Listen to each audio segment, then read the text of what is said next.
Okay, everyone, welcome back to our third and final session today. It's a talk from Professor Nicholas Humphrey. So, Professor Humphrey is a theoretical psychologist based in Cambridge who is known for his work on the evolution of human intelligence and consciousness. His interests are wide-ranging. He studied mountain gorillas with Dian Fossey in Rwanda. He was the first to demonstrate the existence of blind sight after brain damage in monkeys. He proposed a celebrated theory of the social function of the intellect, and he is the only scientist ever to edit the literary journal Granta. His books include Consciousness Regained, The Inner Eye, A History of the Mind, Leaps of Faith, The Mind Made Flesh, Seeing Red, and most recently, Soul Dust. He's been a recipient of several honors, including the Martin Luther King Memorial Prize, the British Psychological Society's Book Award, and the Pufendorf Medal and the International Mind and Brain Prize. He's been lecturer in psychology at Oxford, assistant director of the sub-department of animal behavior at Cambridge, senior research fellow in parapsychology at Cambridge, professor of psychology at the New School for Social Research in New York, and school professor at the London School of Economics.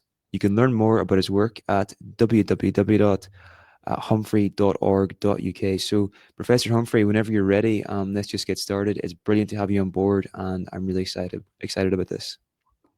No, thanks. You'll hear from that introduction why I've got so little hair left.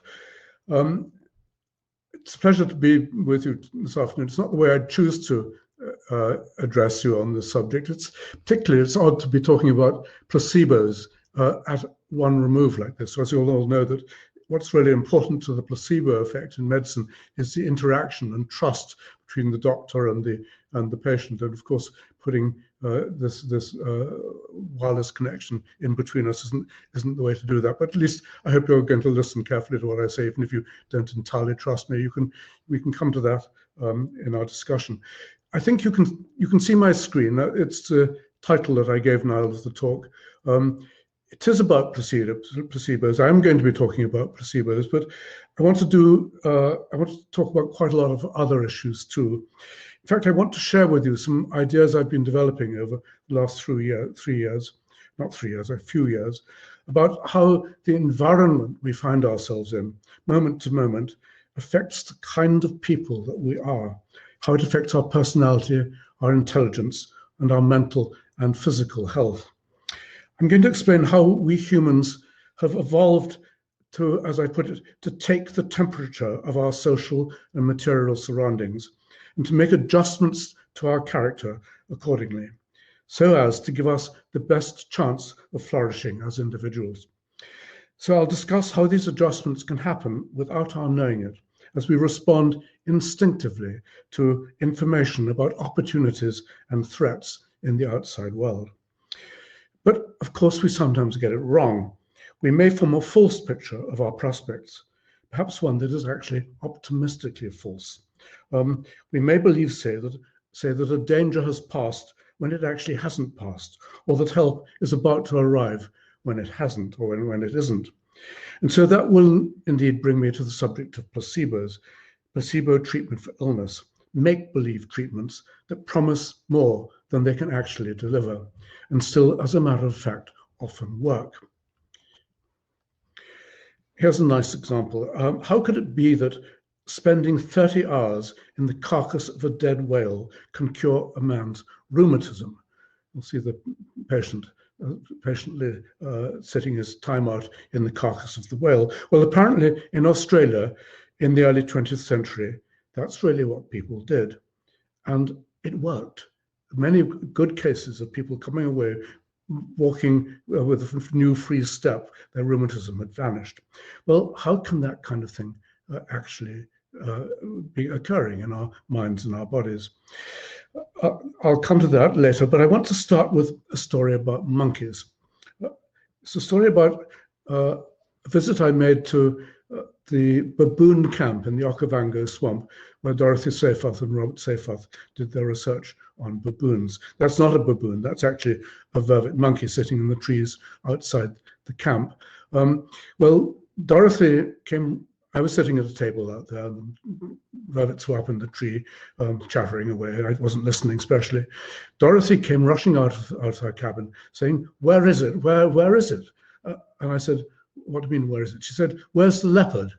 I said, "What leopard?" "They're making a leopard alarm call." Dorothy and Robert were the first people to establish that vervet monkeys give signals about predators. And so she was actually very nervous. So we immediately started looking around us for where the leopard might be. And we looked under the table and we looked behind the tree and here and there. No sign of a leopard at all. And then I looked back at the table. And there was my copy of Southern African Wildlife with a picture of a leopard on the outside cover. Now, these monkeys had been reacting reflexly to this image.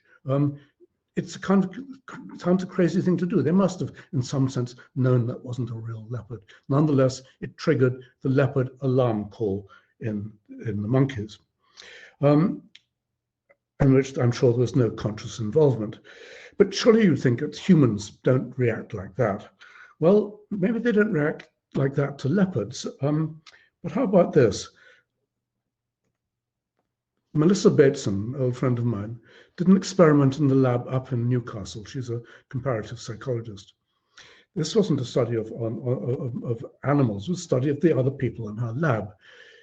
In the tea room, under the coffee, where the coffee was and milk were kept, and above where they were kept on the table, she put up an image of, in one case, of flowers, in the other case, of a pair of eyes. And she changed it each week. And what she wanted to know was whether or not thinking that somebody was looking at you when you either paid or didn't pay for your milk as you took it would actually change the way you behaved, even if you weren't aware of what was happening. And look at the extraordinary effect. I can't point it out directly on the screen, but you'll see down at week 1, they were paying much more for the milk than when the eyes were present, than when the flowers were present. Then it went back up to paying more again, and so on. And this effect has been repeated several times now, both by Melissa and other people. Even believing that subconsciously that you're being watched makes you behave more honestly. It's actually been put to work in the Newcastle Police Department now, where they've started putting eyes in car parks where people leave their bicycles, and they report that if there are pictures of eyes on the wall, people are less likely to get their bikes stolen. It does happen in humans. When asked afterwards, people had no idea why they were behaving differently. And it happens at all sorts of levels. In fact, research has been uncovering a huge range of these covert influences on our behavior and our thinking. They're called priming effects. They prime you to behave in a new way. And we may be quite unaware of them, and nonetheless, they'll have major effects on our attitudes, either positively or negatively. In fact, we could say that we're all the time the target of what Vance Packard famously called hidden persuaders. Back in 1957, that was the name of his book, and probably can't read that there, but the subtitle is An Introduction to the Techniques of Mass Persuasion Through the Unconscious. Only now, in this talk, we're not talking about propaganda designed to manipulate us against our better instincts, better interests, which was Vance Packard's target. I'm going to be talking about clues which we've been designed to respond to for our own good, designed by natural selection, because it actually led to more chance of our survival. Imagine yourself walking through a big city. Now, could have been a jungle. There are indeed, of course, commercial advertisements out there, but also all sorts of other factors pulling us in one way or another, sounds and smells and hints of opportunity or danger. A city like New York is in fact rather like an enchanted wood, where we're tugged this way and that. And that's as we go through life in ways we really we're not aware of, but psychologists are just beginning to understand. There are all these strange influences of changing the kind of people we are, the way we present ourselves to the world. I'm going to tell you about one especially remarkable example of priming that I heard about at a conference in Tokyo recently. That's the name of the group from Gakuin University. What they did was to study, they studied subjects who were playing a prisoner's dilemma game against a computer, as it happened. Prisoner's Dilemma is a famous game used in cognitive psychology to look at how people, what decisions they make about trusting or not the other player in the game. Whether if both players cooperate, everyone does well. If one player defects and they both defect, they both do very badly. If one player defects and the other trusts him, then the one who trusted does badly, and so on. So there's a good outcome. The best outcome is to trust. You all do better if you trust. The worst outcome is to both defect, to not cooperate. Now, here's a picture of the setup. Here's a subject playing this game against, in fact, a computer. And you'll see in the background, I hope you can, a small laptop. Nobody drew any attention to the laptop, just was sitting there with a screensaver running on it. On that screensaver were two alternative patterns, which had been devised by some other psychologists long ago to remind people about being cooperative or about being mean in a situation where you could help somebody. This is the so-called cooperative animation, and you can see why. The red one is helping, red dot is helping the green one over. Now the alternative was this one. Okay, the red one is actually pushing him away and getting in the way of the green one jumping the barrier. Okay, now nobody drew any attention to these images playing on the screensaver, and of course they're very schematic, and it's not at all I mean, one level, it's not at all obvious what they're about, but the researchers found they had dramatic effects on how people played the game. I think that's the results they found. The Hinder top line is where they've seen on the laptop there was this not uncooperative game going on, and in the help there was the one where the red dot actually helped the green dot over the barrier. And now the arrows show how many cooperated and how many defected of the people playing the game. When they saw an animation which indicated non-cooperation, then they didn't cooperate in playing the game against the computer. They defected, and you get the other result is the other way around. It's, I think, an extraordinary example. There was no reason to think that people had noticed, though they obviously had, what was going on the screen, and yet it was producing a huge difference in how nice people were in playing that game. Now, it's just as the leopard puts the wind up the monkey, or the eyes encourage us to be more responsible. Here's an example of how hints of cooperation that you're in a good or a bad environment make you behave differently in relation to another person or a computer. But it needn't be evidence of cooperation as such. David Sloan Wilson, an American evolutionary psychologist, has been doing research on what he calls community perception.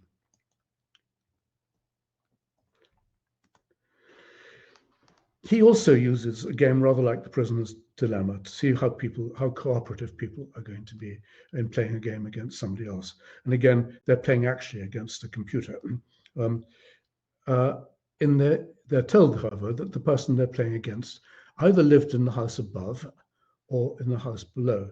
In other words, it's not entirely obvious, but if you look closely, you'll see it's pretty shambolic, that the upper cabin. And the nice one is, the lower one is all nicely painted and with nice green grass edges and so on. And when they were told that the subject came from the high quality neighborhood at the bottom, they were much more likely to cooperate in the game than when they were told that the subject came from the one above. And Sloan Wilson argues that what they're responding to are hints very simply on the dimension of order as against disorder. it looks as if coming from an orderly neighborhood is a kind of proxy for being morally, ethically good. You expect people to cooperate more if they come from that background than if they come from the disorderly one. Well, again, there have been other studies which confirm this rather surprising effect. Obviously, rather important in terms of our way we plan our environments and so on. Here's another study, now done in a lab. You'll see on the left a so-called orderly office, and on the right is a disorderly office, perhaps a rather more familiar one, at least to academics. Now, subjects were brought into one of these rooms and did a survey. Survey had nothing to do with the experiment, but they conducted a survey. It took them about 5 minutes. And at the end of the survey, they were given or offered $3 for having taken part in the experiment. They were told, though, that if they felt like it, they could donate the $3 to the lab, and were told that the lab, in fact, had a fund for supporting charities, and they could not take their money. They could leave it behind if they wanted, as an offering. The figures below those two rooms show the result. Subjects who'd taken the survey in the nice, clean, orderly room donated not just $3 that they'd been given, but $3.19 to the university's charity. Those who'd taken the survey in the disorderly room rather grudgingly gave just $1.29. And it wasn't all to do with just money either. It seems to alter their sense of what kind of people they themselves were. They were also offered a snack at the end of this experiment. The snack was either I didn't show it here, was either an apple or chocolate.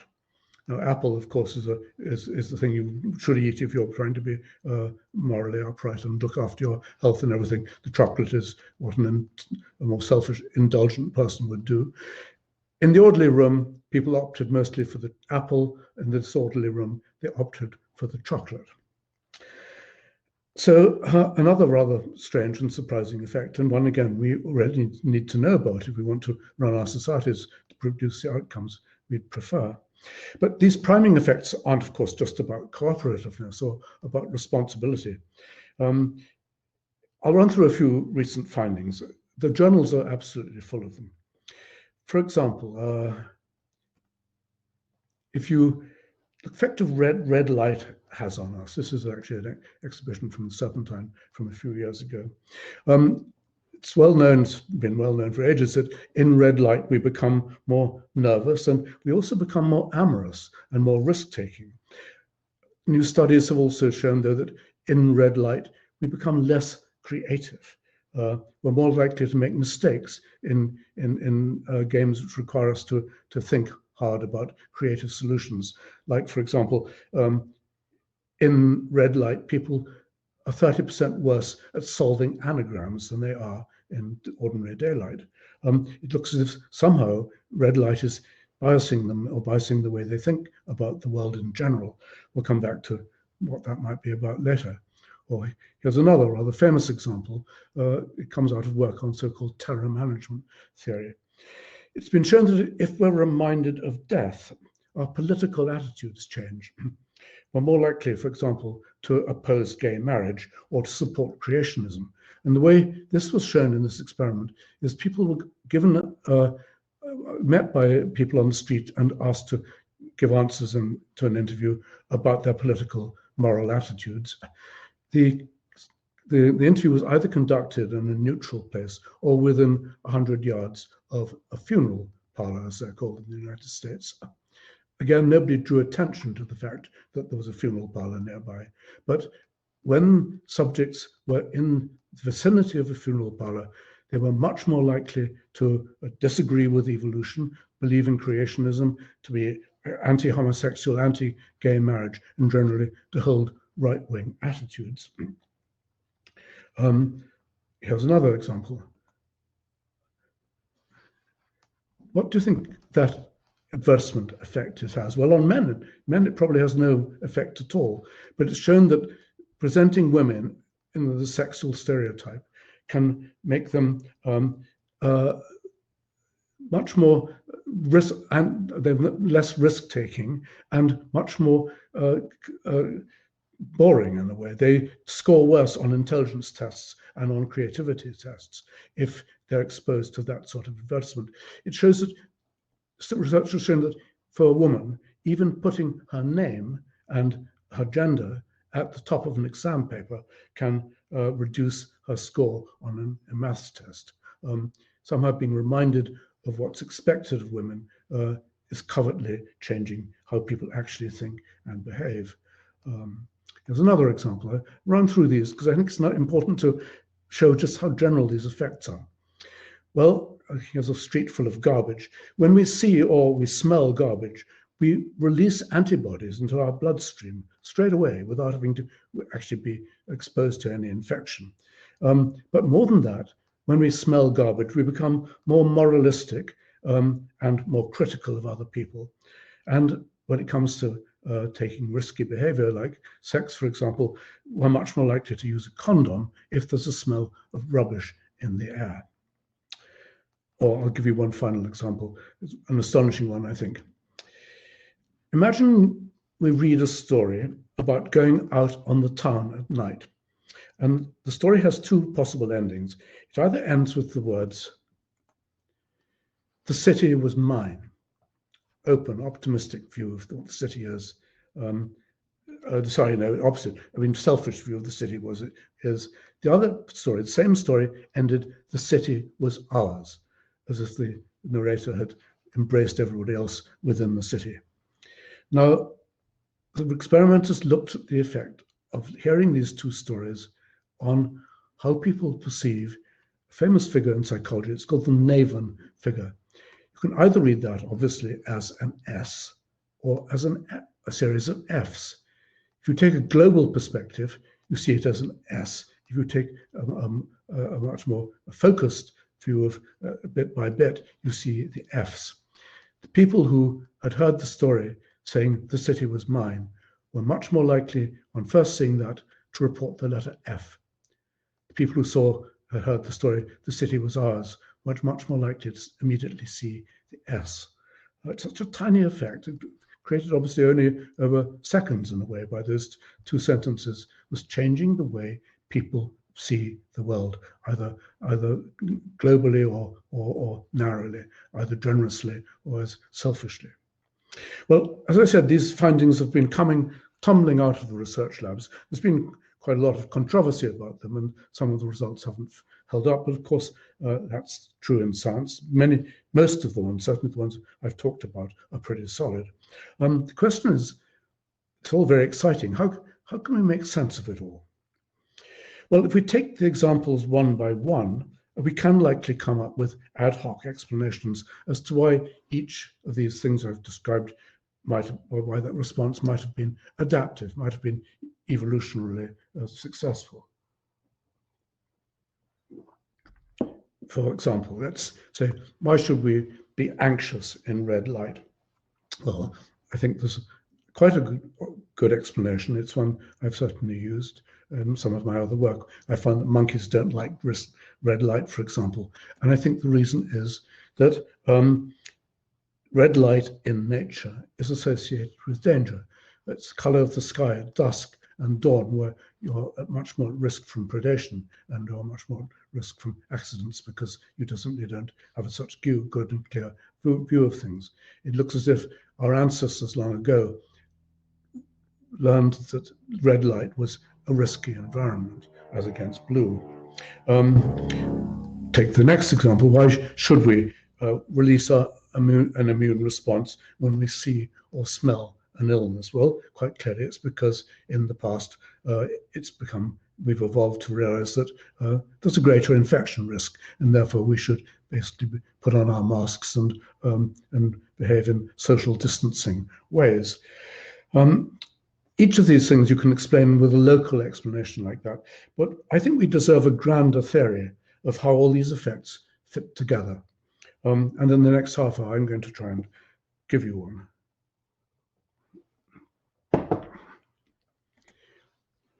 And for me, it's begun with thinking about the evolutionary basis of the placebo effect in medicine.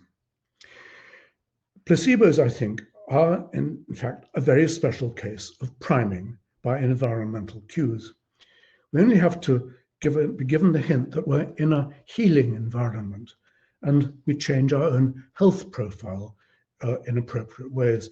When we're in pain, for example, all it may take is the sight of a doctor and our symptoms begin to disappear because we believe we're going to be looked after. We don't have to be so self-protective. Now, of course, the placebo effect is generally regarded as a good thing. And so, in fact, I think in many ways it can be. But from the point of view of evolution, it's actually deeply paradoxical. Not many people have seen this. They all think placebo effect, great. No wonder it's evolved. But why? When we heal ourselves under the influence of a placebo treatment, of course, we're healing ourselves. It's a case of self-cure. But if people have the capacity to heal themselves by their own efforts, then why not get on with it as soon as needed? Why wait for permission from a sugar pill or a witch doctor that it's time to get better? Why do we need the fairy if in fact we're capable of self-healing? It's a serious question, and when I first started thinking about it, I thought this is actually very odd, because it would seem that if evolution was doing the best for us, it might have made certain that we responded immediately and cured ourselves when we had the opportunity.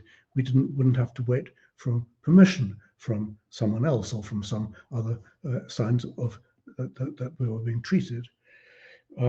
Well, first thought was that there are in fact parallels for this in quite a few other areas of life, and maybe they can give us a clue.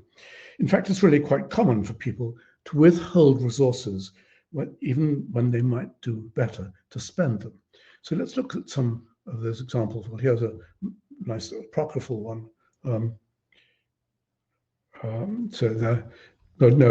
me start off with a case from athletics.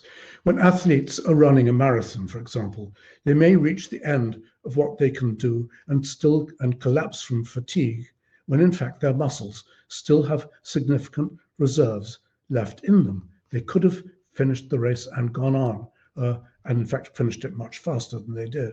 They gave up too soon. When people are about to have a head-on car crash, you think that they really should be pushing the brakes as hard as they can. They don't, and they often end up in serious injuries or death as a result of the fact they didn't take the action they needed to stop the car. In fact, Mercedes-Benz some time ago introduced a system called brake assist, which has the effect that if the driver pushes the brake pedal hard enough, the car takes over itself and puts it all the way down and stops it. It basically interprets the driver's press on the pedal and exaggerates it in order to make sure that that sufficient pressure is put on, although the driver himself mightn't have done. Or here's another example. Japanese economy was a rather good example of this only a few years ago. In an economic depression, it's often essential that people go out and spend their savings. And yet in Japan, throughout the 1970s, 80s, 90s, people hoarded their money and the Japanese economy went into a tailspin. What was needed was that they actually spent the money they'd got, but they didn't, they hung on to it. So what's the point? What can be going on when people don't use much needed resources when in fact they have them available? Well, with the examples just given, I think the answer's fairly obvious. People are simply playing safe. They don't want to use up everything they've got because they can't be sure that there may not be new demands coming around the corner. And of course, that does often make sense. When you reach the end of a marathon, there may still be a lion waiting for you at the finishing post, and that will suddenly give chase. You don't want to have used up all your possible muscle power. When the economy is already in a bad state, you may need to keep your savings to cope with becoming unemployed in the future. You don't know what the future risks may be. Remember the Bible story of the lamps. This is the one I was going to tell you, of the wise and foolish virgins. Remember, they were waiting for the bridegroom to arrive, and the foolish virgins lit their lamps, assuming the bridegroom would be there soon, and merrily set them to burn. The wise virgins held on and kept their oil in safe for when the bridegroom actually would arrive. Well, of course, the bridegroom was late, and the foolish virgins found they had no oil left to welcome him with, and the wise virgins were obviously the ones who could then perform the proper act of respect of welcoming him to the marriage. Here, so it happens to the poor foolish virgins who've used up all their oil. They were sorry. Well, I want to argue that using up all your resources is in fact something which you shouldn't do in many circumstances, or you will then end up sorry, like those foolish virgins. But how could that actually apply to healing? Could it really be a similar story?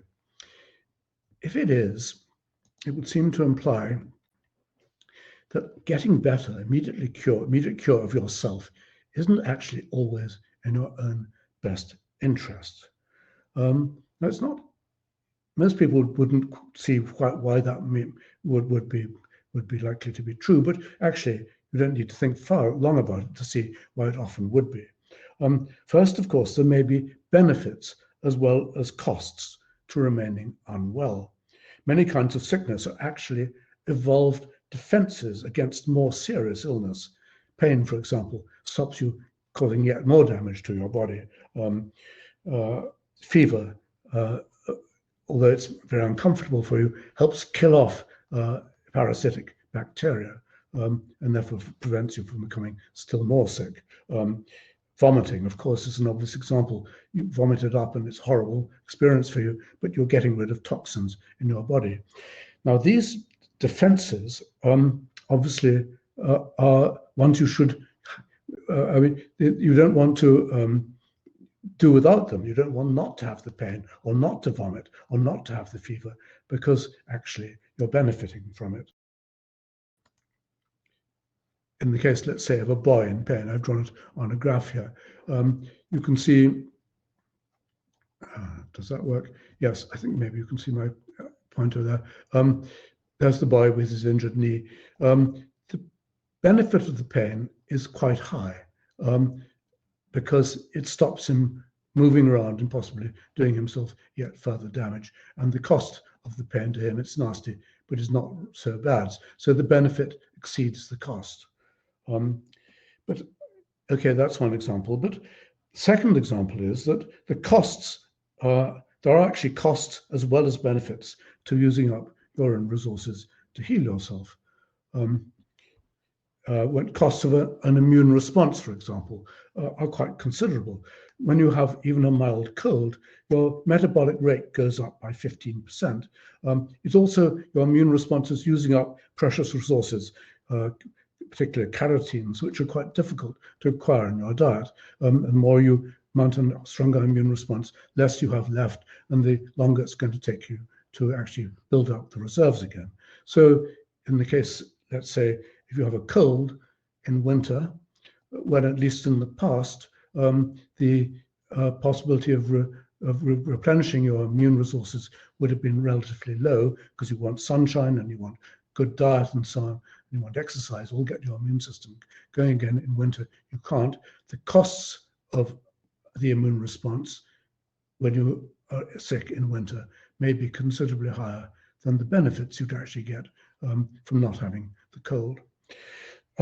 So it's to be expected, I think, that we humans have been designed by nature to be cautious and not to risk curing ourselves until it's safe to do so. So that's the next principle. The decision as to how fast and how far we should proceed with healing ourselves must be taken in the light of relevant information from the environment about what's likely to be going on. So with defenses such as pain or fever, you shouldn't let down your defenses until you see signs that the danger has passed. Keep up that pain until you see the doctor arrive, or perhaps it's your mum who's now taken charge of you. You're not going to get into further trouble. She's going to manage your knee and so on. Therefore, the the benefit of the pain is not now much less to you. You don't need it. Therefore, the benefit's gone down. The cost has remained the same to you, but the pain can now disappear. Or when it comes to an immune response, for example, let's take this one.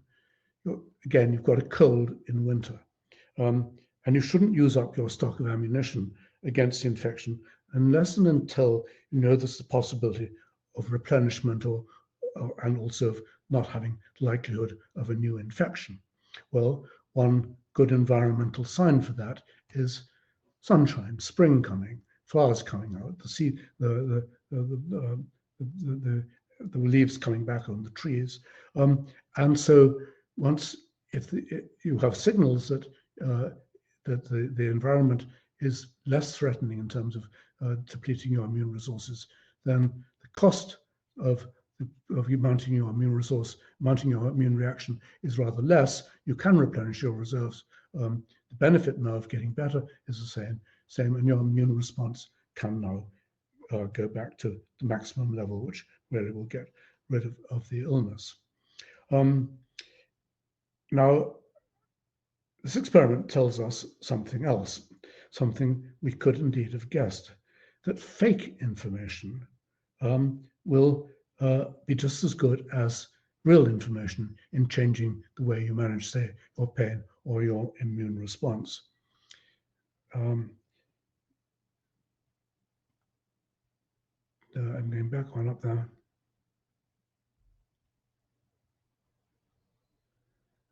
I seem to have lost the slide there. Anyway, the information can be make-believe, but it's still going to have curative effects. And now I'm going to show you how this works with, not with a human in this case. This is the Siberian hamster.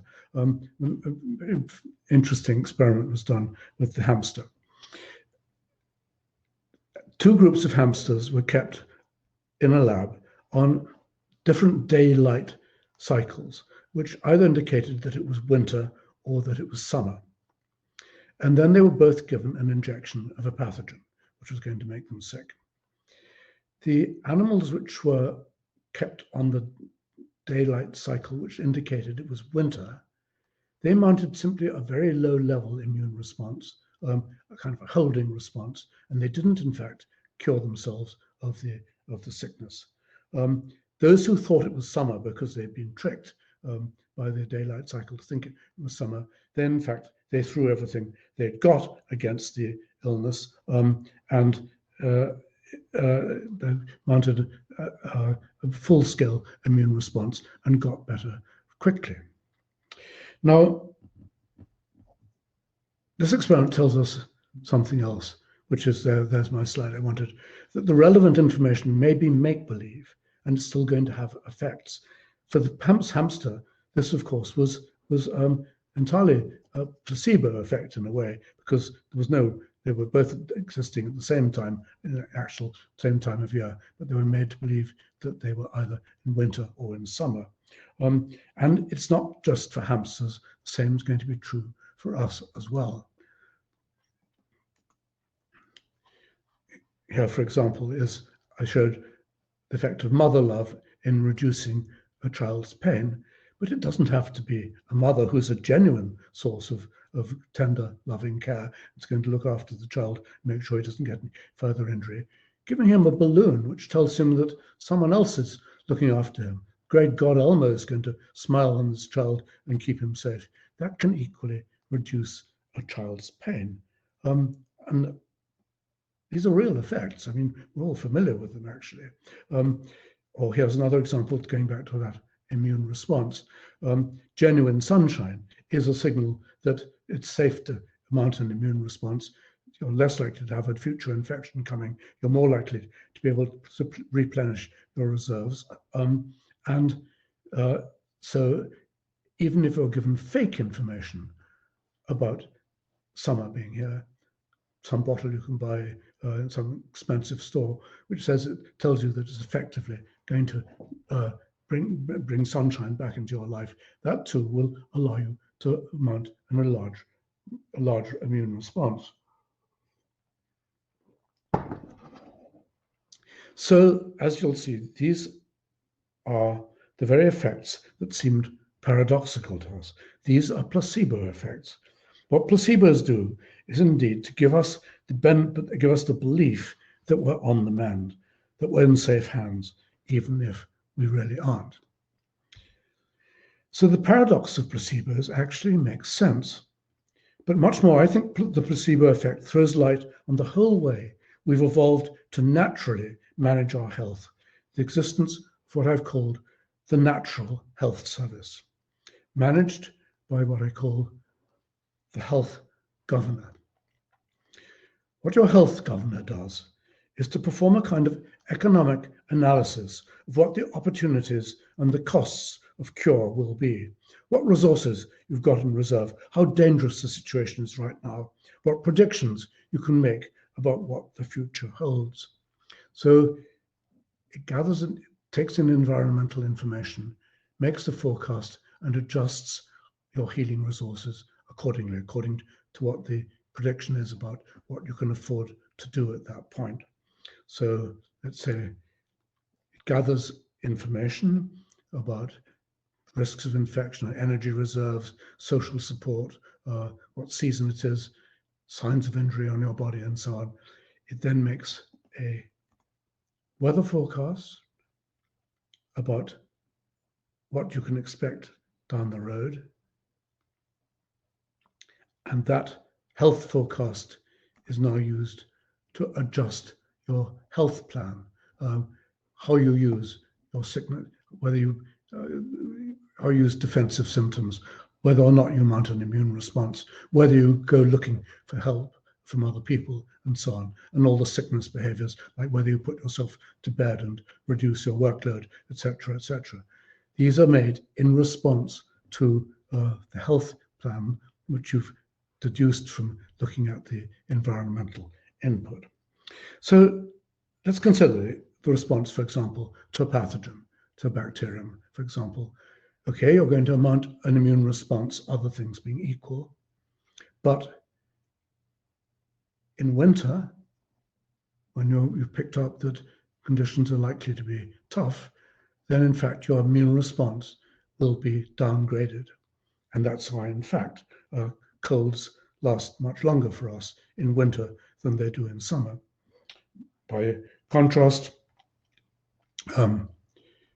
if all the signs are that spring is in the air, then in fact you can afford to make a much stronger immune response. And so indeed people do, not only to natural environments, but it's been shown that, for example, that if you're on a hospital ward where you have a view of spring landscape out the window, your immune responses are stronger, your wound healing is stronger, and so on. Altogether, you use your healing resources much more effectively and much more quickly than you would if, in the experiment, your ward looked out simply on a dreary brick wall.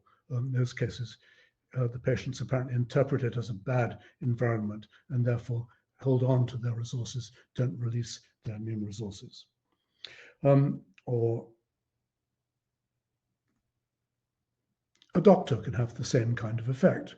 A doctor tells you, firstly, that you're not likely to have another illness following on from it, and that you're in a carrying environment where you're going to be fed and you're going to be able to risk expending your resources because you know that there are the others there, or there's going to be a social network which will support you. And this is going to work even with a placebo doctor, even with a doctor who really doesn't know what he's doing. Or she's doing, I should say, who's just pretending to have expertise. Doesn't matter, quack doctors work. They actually improve your chances of getting better because they induce you to heal yourself because you feel They provide a safety signal. They make you feel relatively that things are going to be all right. And interestingly, it's been shown that with quack medicines, giving people oxytocin at the same time, that so-called trust hormone, is very effective. It makes you more likely to respond to a placebo if you believe in it because you've been induced by your hormones to trust the doctor or the pharmacist or whoever it is, or the healer who's giving you the quack medicine.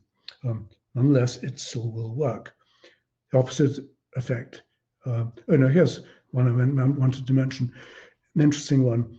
When women are pregnant and mounting a strong immune response could possibly damage their fetus. Again, that's information which the health governor takes into account and suppresses immune responses.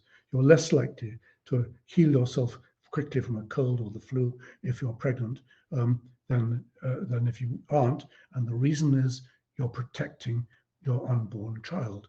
Of course, this means you yourself may suffer, at least for the time being, but nonetheless, it's good for the baby. Some very interesting new research has shown that the effect of a child isn't always to lower your immune response. Of course, when it's in your own body, then it would be dangerous to mount an immune response. Okay, but now let's imagine your child is out there in the world, and instead of being a possible drain on you, something you have to protect, it's possibly a source of support. What the study showed is that women who have more children mount stronger immune responses to pathogens. And extraordinarily, the children don't have to be living at home. It's independent of whether the mother is married or not. Just somehow or another, the knowledge that she has these children who presumably in the past would have meant that she was much more likely to be able to rely on being looked after herself if it was needed, meant that she felt free and does still feel free to mount a stronger immune response. Sorry, let's go back to that. Press the wrong one. Okay. So the other side of that, perhaps we can say that having lots of children, at least in the past, made you feel that there was a grand future ahead of you and give you a sense of purpose in life. We know that the opposite effect can occur if, for whatever reason, you're led to believe that you've been cursed, that things are bad, and not that you can't hope for the best, and you're not going to be looked after. And many examples of where people have felt themselves under the influence of some malign force, even a completely unreal one, and where they then will die from illnesses they wouldn't otherwise have died from because they no longer take the risk of using their immune resources. So now you'll perhaps begin to see how I'm going to make a connection to the other kind of priming effects I talked about at the start. So here's my idea. If this is the way we've evolved to manage our physical health, there must surely be a similar story to tell about our mental health. And if it's true of our mental health, then maybe it's how we manage our own personality and our characters as well. Perhaps humans have evolved a full-blown natural self-service and a self-governor, we could say, with the job of managing our combined psychological resources so as to optimize the persona we present to the world. Again, we read the local signs so as to forecast the psychological weather we're heading into. We read whether people are watching us, what families around, what stereotypes are being put in our way, whether we belong to a well-ordered and safe society, and so on. Then, in that case, we self-regulate and our self-forecast now, and it can affect our optimism, our degree of cooperation, the courage we show, how conforming we are, and even things like our intelligence. So, to show the examples again, in Melissa Bateson's experiment, these eyes were there, which suggest that they introduce a sense that we are, in fact, being observed, and we therefore behave more responsibly and pay more for the milk.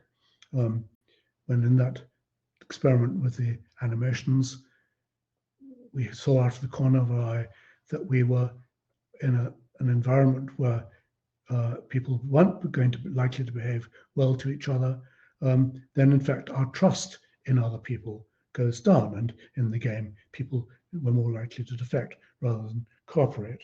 When we have signs that we're surrounded by gossips and so on, our paranoia is going to go up.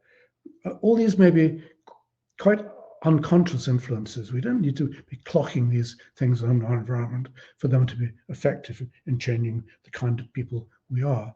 On a big social level, signs that we can be confident in the general kind of stability and order of the society in which we exist is going to make us more cooperative and maybe more conforming ourselves. Or looking at stereotypes, for example, if we are African American man, for example, who's shown a stereotype like that, interestingly enough, in lots of ways, it can increase overt amiability, but at the same time, as it actually decreases how the subject's likely to perform on a maths test. So, and just as with the health management system, there are placebo effects. There are going to be placebo effects with the self. Cases where fake information is bringing about a false estimate of what the future holds for us, and thus an inappropriate adjustment to our personality. Indeed, of course, the eyes in the room were actually fake, and yet they did have the effect on how responsible the subjects were. Okay, and all the other things I showed could, of course, have fake versions of them, which would probably have the same effects on how we score on intelligence tests and so on. So that's the theory. I've developed a certain, I've moved around. I began with priming effects. I went through the placebo effect in health. I've moved more now to thinking about how it works for levels of how we govern our mental health, the kind of way we interact with other people as social beings and so on. But now it's an important practical question. Can we actually take these ideas beyond theory? Can we use them to help us design practical interventions to promote human welfare? Well, I think we should be able to. We need to begin by recognizing that where human beings have come from, the central governors I talked about, both the health governor and the self-governor, that modern humans are born with, have evolved when our ancestors were living under very different material and social circumstances from those we're in today. So-called environment of evolutionary adaptiveness, when we lived in small-scale hunter-gathering communities. Everybody was known to each other. There was very close monitoring of what everybody else was doing. You couldn't get away with anything behind anybody's back because you would always be observed and taken to task for it. No privacy. People were obliged to conform, and they were seriously punished for breaking ranks. At the same time as this, and that's perhaps why the societies were so conformist and cooperative, was there were huge environmental challenges, intergroup warfare, major environmental catastrophes, and so on. It may look a nice environment to have lived in, but of course it was actually pretty hellish. And our ways we assess the meaning of environmental cues evolved in that kind of situation. In those days, to respond to placebos, to respond to fake information, might actually have been a big mistake. Our central governors had evolved to know what was best for us, and we would indeed have responded to false information about our circumstances at our own peril. We couldn't afford to respond to snake oil when things were, in fact, design in a situation where lack of taking incorrect information about the future would be likely to lead us into further trouble. So we wouldn't have wanted to mount an expensive immune response when we couldn't afford it. Or for that matter, we wouldn't want to be too trusting when we actually were in a group of defectors, and we'd be likely to be cheated. But of course, our circumstances have generally improved in the last 50,000 years. And that means there are many things we can afford to do now, which we couldn't risk doing in the past. We now can risk taking these chances. For example, the widespread availability of food, even in winter, means it's much safer to spend our immune defenses. The general spread of trust, even between strangers, means we don't have to be shy about collaborating. The spread of feminism, at least in some parts of the world, means women won't be punished for being intelligent, and so on. And yet, evolutionary catch-up can only occur relatively slowly. So in many areas of our lives, the settings of our central governors are likely to be seriously out of date. So here's my idea. While in the past, responding to placebos would indeed have been inherently risky, today responding to placebos may be essential to releasing the full potential of modern human beings. It's widely recognized that placebo medicine for the body can indeed be a good thing, but few scientists have paid serious attention to the possibility of placebo treatments for the self. And I think we need to rethink this. I'd say we should be going all out to devise just such placebo treatments. Treatments which trick people into coming out from their protective shells and so emerging as happier, nicer, cleverer, more creative people than they would otherwise have dared to be. This kind of thing.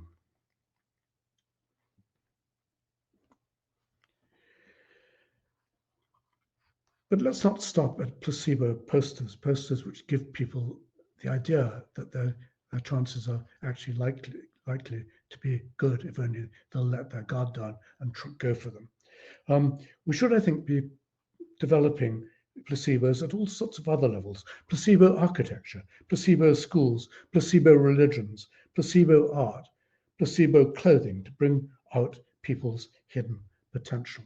And the fact is, of course, we have been doing it without understanding it for a long time.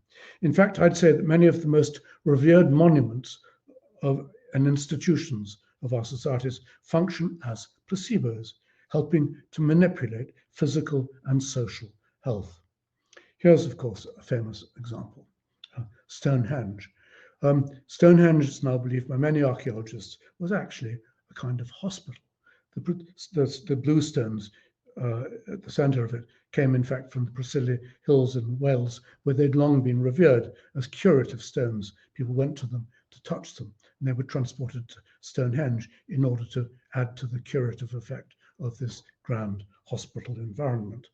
13th century poet put it very nicely. The stones are great, and magic power they have. Men that are sick fare to that stone, and they wash that stone, and with that water bathe away their sickness. But Stonehenge is not just a hospital, of course. It was also a place of exceptional order and human majesty. So it must have functioned not just to cure people, but generally to make them feel good about themselves. Being in that presence of that kind of structure would have made you feel you belong to a very safe and stable and caring and clean and orderly society. And so on, it's gone on down the ages.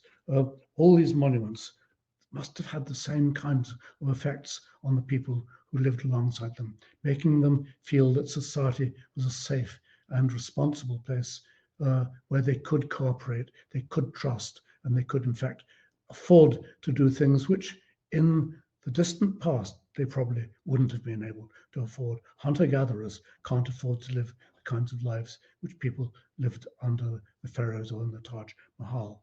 Run through these. Of course, it can mean placebo rituals as well. Okay.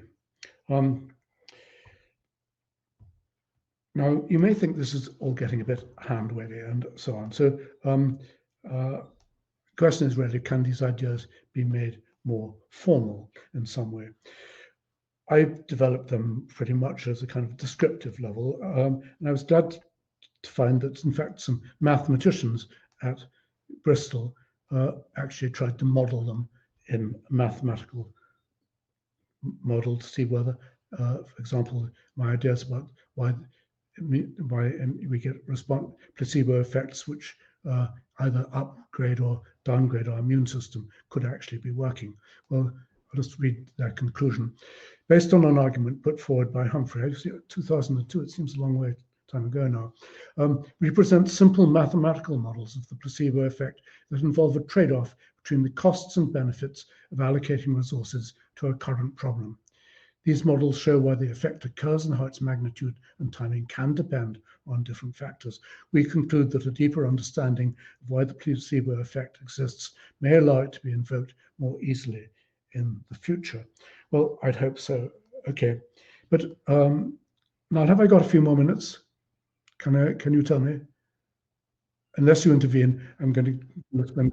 Or probably five or 10 minutes. So yeah, take Good, your time. okay. I may take another 10. Here's something new that I'm thinking about.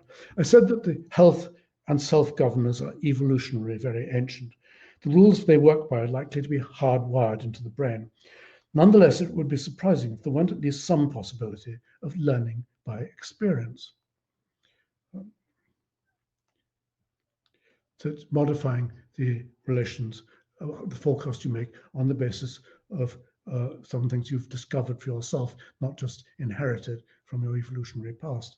Suppose it becomes obvious that the forecast the government's been making has been too bleak, then can the governor be induced to change its settings so that it's prepared to take greater risks? And I think there's suggestive evidence of exactly this in the field of athletics. I mentioned already the surprising fact that athletes give up before they need to, but can they learn not to? And actually, yes, there's a strategy well known to athletes called interval training. Some of you may even have practiced it. You engage in shorter periods of strenuous work, followed by rest, and then you do that again and again. If you're a sprinter, for example, you sprint for 2 minutes and then relax, and then you jog for 5 minutes, and then you relax. Sorry, then you sprint again, and then you repeat the pattern. And the result is, it's very effective. You soon find that you can actually run about 15% better, faster than you could before. Now, why does it work? You might think it has to do with the mechanical stretching of muscles, but does it really work on the mind and not the body? The answer seems to be that it is indeed entirely in the mind. It's a psychological effect. Nearly a century ago, the Nobel Prize-winning physiologist A.V. Hill showed that people get psychologically exhausted long before their muscles become physically exhausted. And he argued that fatigue is in fact a psychological top-down defense to protect muscles from overstrain and to keep something in reserve. So it seems that what happens during interval training is that your brain learns by experience it's okay to push yourself a little further and further than you might otherwise have dared to. And it raises the threshold for the onset of precautionary fatigue, as Hill called it. But what we're talking about here is, of course, a special instance of the working of a central governor. And in fact, let me say it now, it was Hill who was the first to use this term, central governor. And my excuse for adopting it, my theory of the health governor and self-governor, is not only that Hill did indeed get there first, but that he was my grandpa. There's my mother under the yellow arrow there. So here's my suggestion. If interval training can be used to change the settings of Hill's central governor for exercise, could the same strategy be used to change settings for the health governor and self-governor in other areas of life? In particular, what about the possibility of using it to boost the performance of the immune system?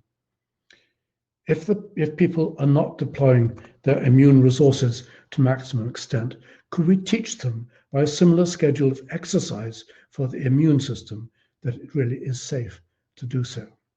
And here's the experiment. It hasn't been tried yet. If there are any immunologists out there, please take this as an opportunity to do an interesting experiment. We'll do it with hamsters, I imagine, before we try it in humans. We'll take a hamster who believes that it's winter because he's kept on a daylight cycle that makes him think it's winter. And we give him a bacterial infection. The hamster gets sick and he mounts only a limited immune response because he thinks it's not safe, it's winter, I can't afford to use up all my resources. And then 24 hours after that, we give him an antibiotic, which actually means the bacteria are killed off and he gets completely better. A week later, we repeat the experiment. We give him the infection again, and this time, let's hope, he actually risks mounting a slightly better immune response, a stronger one. And at the end of that, we actually, as it were, reward him by curing his body with the injection of an antibiotic. And then we do it again and again. And what I hope we'd find is that the hamster's health governor will learn that it can, in fact, afford to use more of the resources than it otherwise would have dared to, because every time it goes to its own self-imposed limits, it discovers it's followed by safe recovery. So eventually, the hamster, which thought it was winter, which has been through interval training for its immune system, will be responding as if it's summer. Now, if this were to work with people, imagine how it might turn medicine around. It might be one of the best ways ever of doing what medicine ought primarily to be about, getting us to use our own healing resources to greater and better effect. I'm going to give you one more example, if I may now, because I don't want to restrict this just to medicine. How about doing the same for the self? How about interval training for cooperativeness or creativity or intelligence? Could we teach the self-governor by some kind of stepwise exposure that it's safe to be trusting, safe to be creative, safe to be clever, that no harm will come of it? Well, there's some tantalizing evidence in research by a Hungarian psychologist called Ervin Staub. He's now American. He calls his research learning by doing. What Ervin Staub did, he showed that if you trick people, even against their will, into acts of kindness to strangers, they actually become better, kinder people. A quote from one of his experiments. I induced children,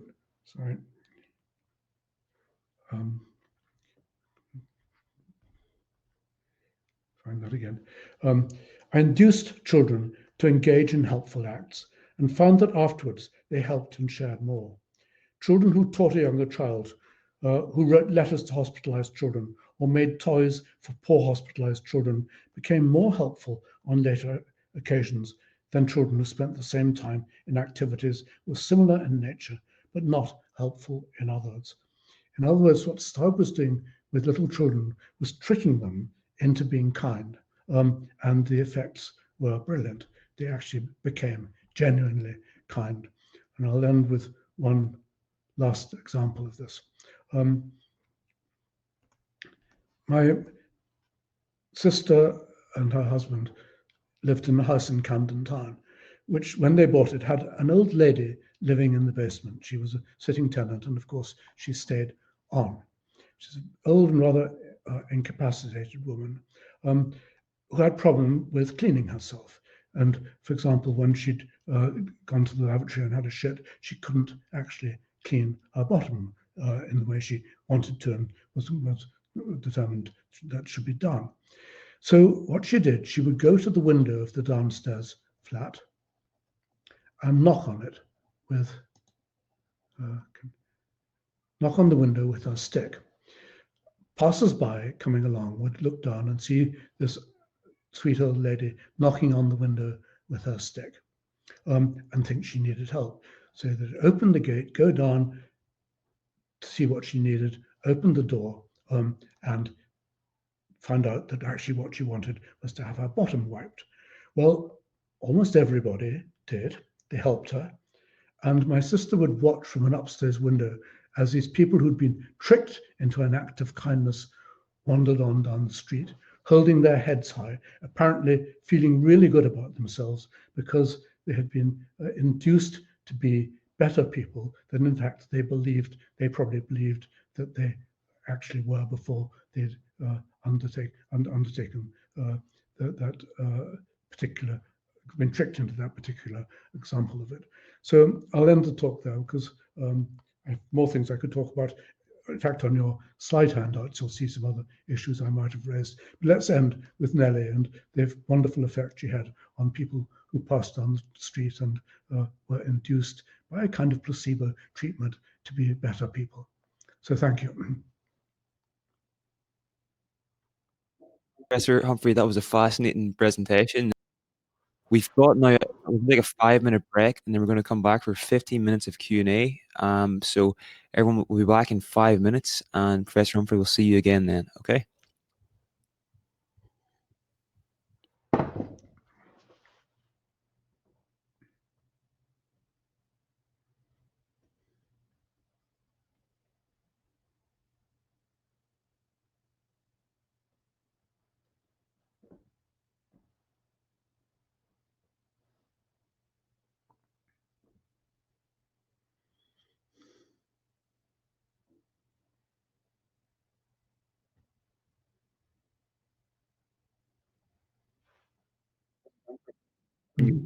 Camera off if you want. It's up to you.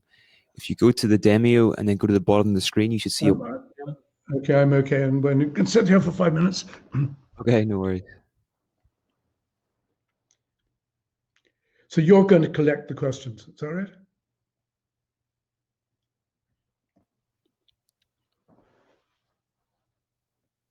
So if anybody does have any questions, if you just type them into the chat bar on the right-hand side of the screen, we'll ask those of Professor Humphrey.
Professor Humphrey. I think people really enjoyed it. First question is from Graham, and he's asked, "What is your view of the nocebo effect?"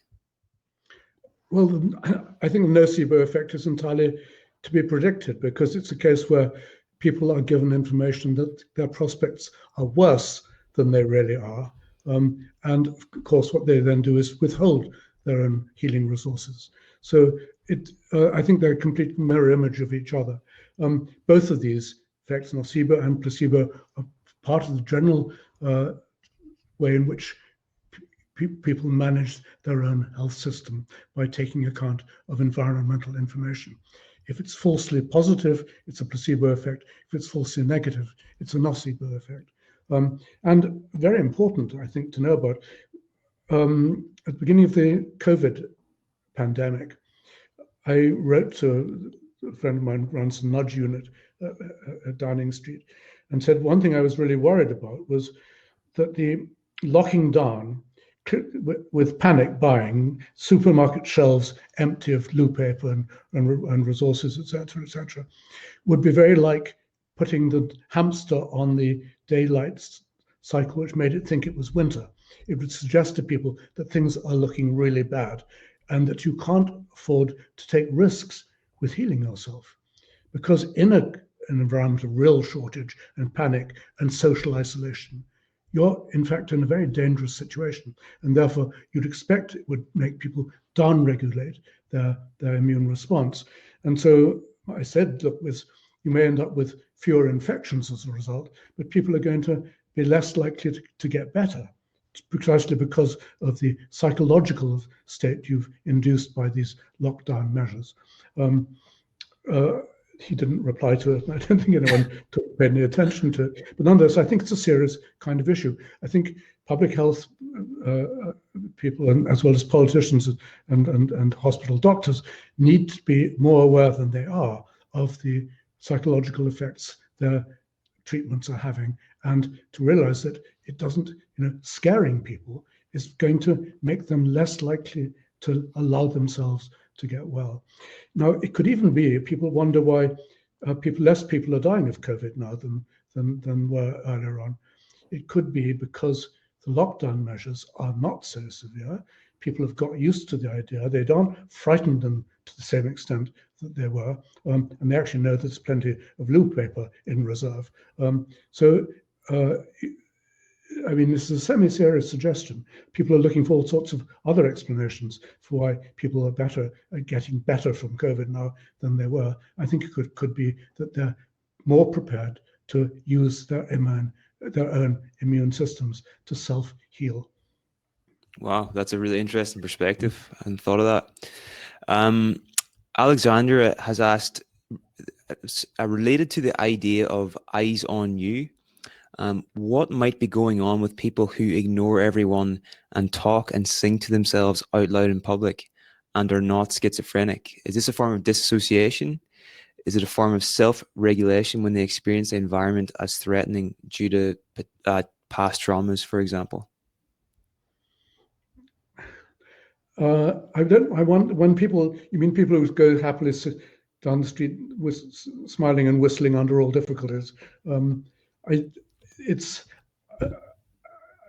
partly a form of self-regulation. I think you can certainly make yourself feel happier by actually undertaking the face and the voice and so on, which goes with being happier. That's been shown in quite a lot of studies. So we can, to some extent, take control of our own emotions by simply where we comport ourselves.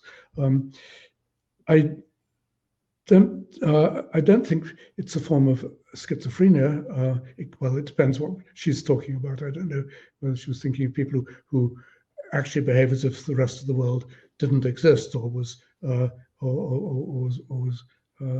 they weren't a part of the community in any human way. That's a very different kind of view of what's going on, and that could make people behave in strange ways too.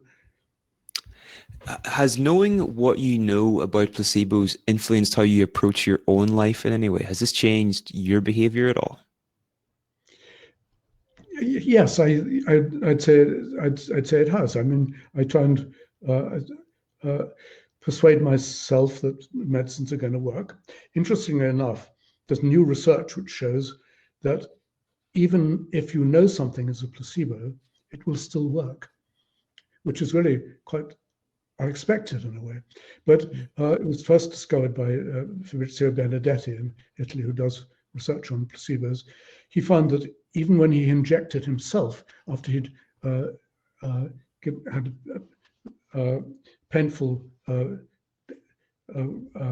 pain-inducing shocks to his hand, and even then when he injected himself with what he knew was placebo, just saline, nonetheless the pain went down. I read this as the fact that Benedetti had worked doing this experiment again and again with other human volunteers, seen the effect again and again, that the placebo effect reduces people's sensitivity to pain, and therefore had imported that information into his own self-regulatory system. So he himself believed it was going to work, even though as a scientist, he couldn't think of any good reason for it.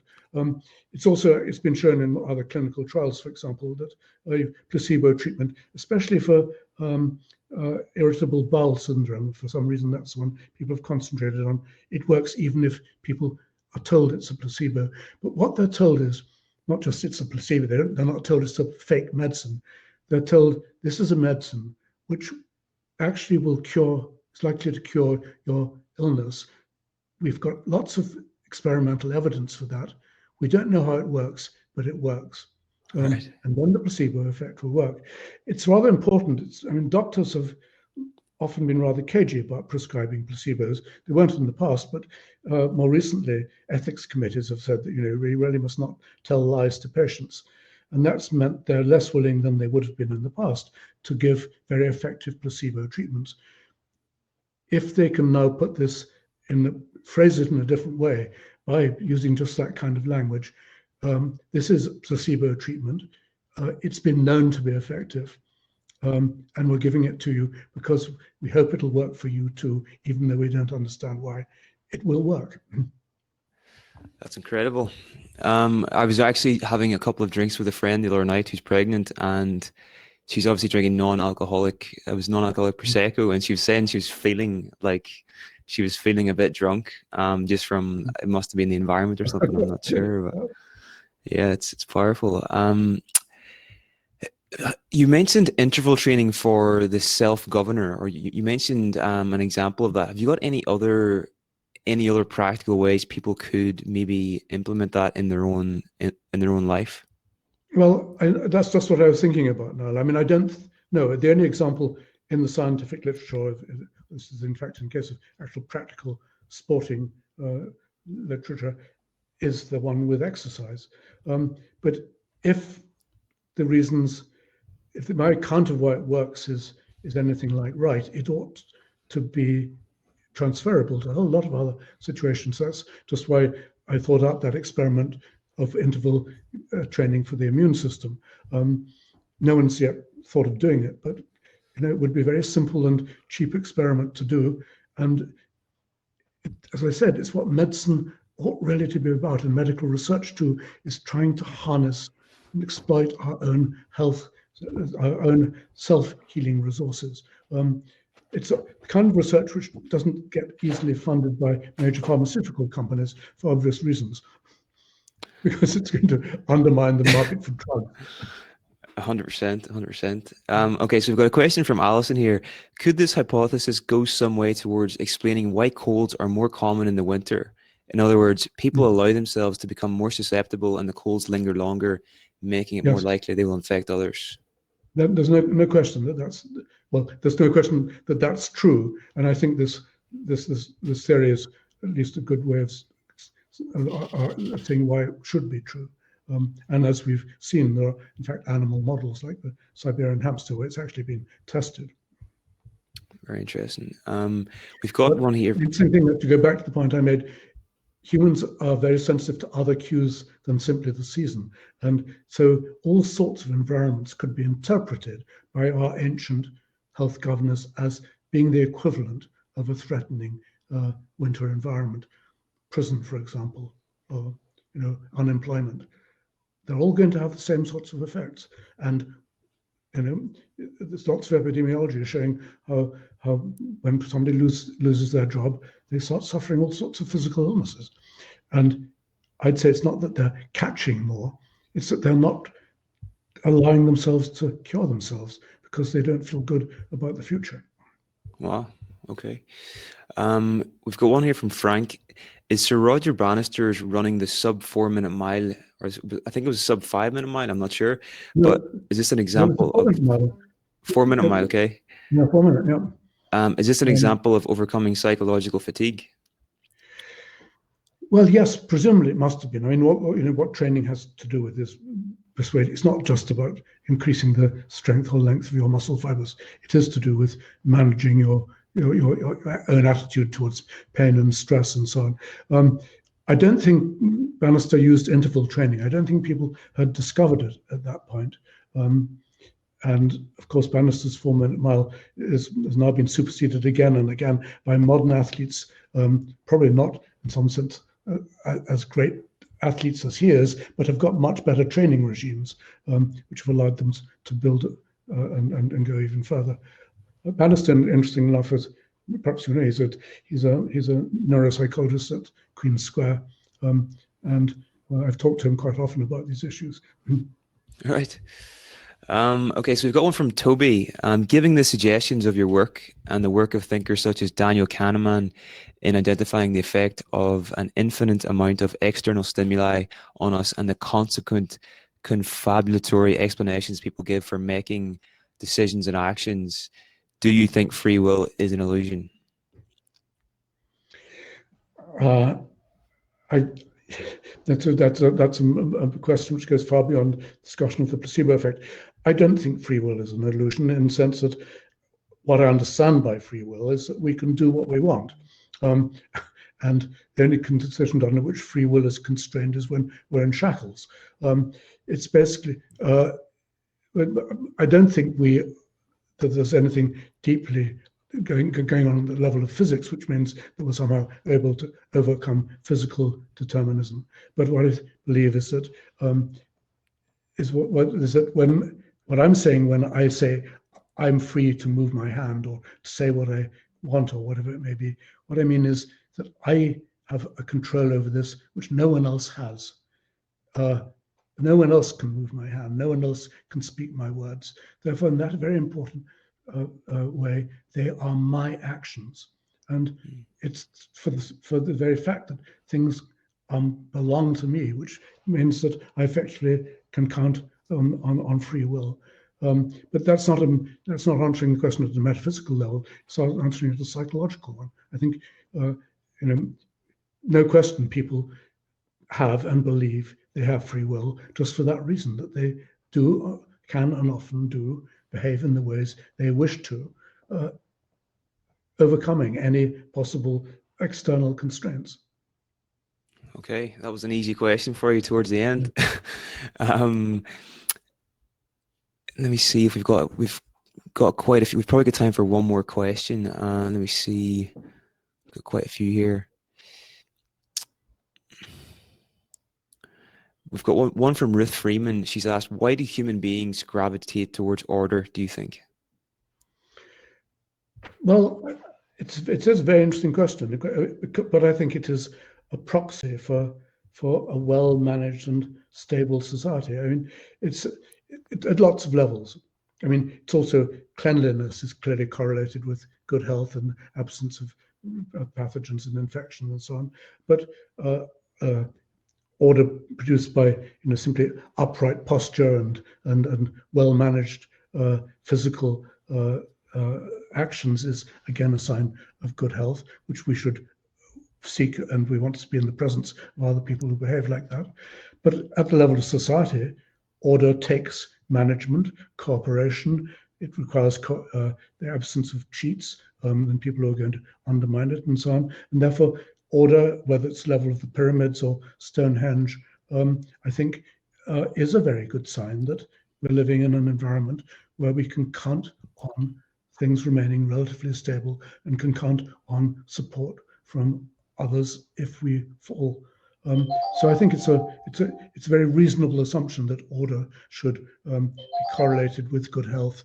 But there are other aesthetic reasons, I think, for loving order, whether it's in music or painting or architecture, whatever it may be, which go to a different level, which are to do with actually the way we train our perceptual systems and the way we learn to categorize the world around us. I wrote an essay a long time ago. It's called The Illusion of Beauty, which was exactly about how looking for order in the environment was the best way we could possibly go about learning what's out there and how to classify it. That's incredible. Well, Professor Humphrey, it's been an absolute pleasure to have you with us here today. I think people have really, really enjoyed this. So thank you very much. I know this is the first ever online presentation you've given. So thanks for doing this. It's been great. Your website, is it humphrey.org, www.humphrey.org? Is that the best place to find Yes, you? .org.uk, I think. Okay. And any other places you'd like to send people online, resources to check out before they go, or anything you'd like to recommend?